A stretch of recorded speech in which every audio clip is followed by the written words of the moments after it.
నువ్వెంత బతిమాలినా గద్దించినా దోమలు పోవు. ఆల్అవుట్ పెట్టాలి. టాటాయిస్ కాయలు ఏదన్నా వెలిగించాలి. అప్పుడు తలుపు వెతుక్కుంటుంటుంది ఎక్కడి నుంచి పోవాలని. నేనండి ఎక్కడ సందు దొరికితే అక్కడ నుంచి బయటపడి వెళ్ళిపోతుంది. ఈ మంత్రశక్తులు, దయ్యం శక్తులు కూడా అంతే. ఎక్కువ స్తుతి ఆరాధన జరిగే చోట అవి ఎక్కడి నుంచి బయటపడదామని వెతుక్కుంటాయి. దయ్యాలు వెళ్ళిపోతాయి. ఉండడానికి వాడి శక్తి లేదు. అందుచేత ఏం చేస్తాయంటే మన ఇంట్లో స్తుతి లేకుండా ముందు చేస్తాయి అవి, ఆ అపవిత్రాత్మలు. స్తుతి, ఆరాధన, ప్రార్థన, బలిపీఠం లేకుండా చేస్తాయి. మనల్ని బిజీగా పెట్టి,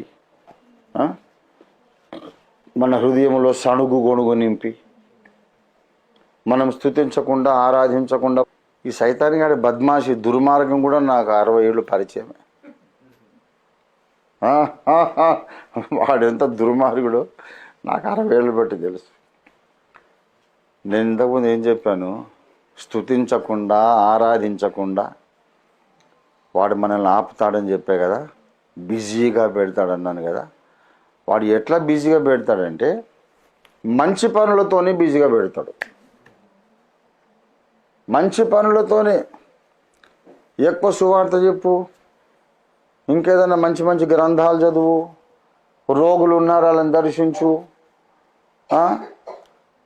బీదలకు సహాయం చేయి, మంచి పని, మంచి సమరయుడి పరిచర్య అని నిన్ను మాయ చేసి he will keep you busy with good things.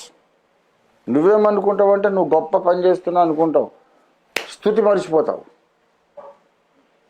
మంచి పనులు చేసి ప్రార్థన మర్చిపోతాం. మంచి పనులు చేసి బైబిల్ చదివేది మానేస్తాం. మంచి పనులే చేసి స్తుతి ఆరాధన మానేస్తాం. ఇక మెల్లగా చీకట్లన్నీ లోపలికి వస్తాయి. నువ్వెంత బిజీగా ఉన్నా దేవుని స్తుతించడానికి టైం తీసుకోవాల్సిందే. దేవుని స్తోత్రం కలుగునుగా. నువ్వెంత బిజీగా ఉన్నా ప్రార్థనకు టైం కేటాయించాల్సిందే. ఎంత బిజీగా ఉన్నా బైబిల్ చదవడానికి టైం కేటాయించాల్సిందే. నిన్ను మంచి పనులతో బిజీగా పెట్టి మాయ చేసి నీకన్నా గొప్ప భక్తుడే లేడు, నీకన్నా గొప్ప భక్తురాలే లేదని నిన్ను మాయ చేసి స్తుతికి, బలిపీఠానికి నిన్ను దూరము చేసి మెల్లగా వాడు అటాక్ చేస్తాడు.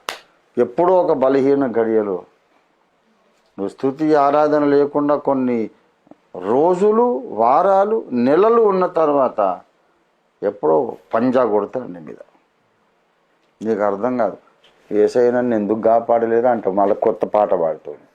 ఏందిరా కాపాడేది? కృతజ్ఞత లేనోడా? నువ్వే వాడికి వెల్కమ్ బోర్డు పెట్టి పిలిచావు, నేను కాపాడడం ఏంటి? నువ్వెందుకు స్తుతించలేదు, ఆరాధించలేదు అని దేవుని వాదన. మళ్ళీ మనమేమో కావాలని వాడిని వెల్కమ్ బోర్డు పెట్టి పిలిచి వాడు కొట్టిన తర్వాత ఎందుకు దేవా వాడికి ఎందుకు అవకాశం ఇచ్చాం? అవకాశం వాడు దేవుడు ఇవ్వలే, వాడికి అవకాశం మనమే ఇచ్చాం. కాబట్టి చాలా జాగ్రత్త. అందరూ జీవిత కాలానికి నేర్చుకోవలసిన పాఠం. ఎన్ని పనులున్నా స్తుతి మానొద్దు, ఆరాధన మానొద్దు, ప్రార్థన మానొద్దు, వాక్యం మానొద్దు, వాక్య ధ్యానం మానొద్దు. నువ్వు అగ్ని జ్వాలలాగా అయిపోతావు. దేవునికి స్తోత్రం కలుగునుగాక. దోమలు కుడతాయి నిన్ను.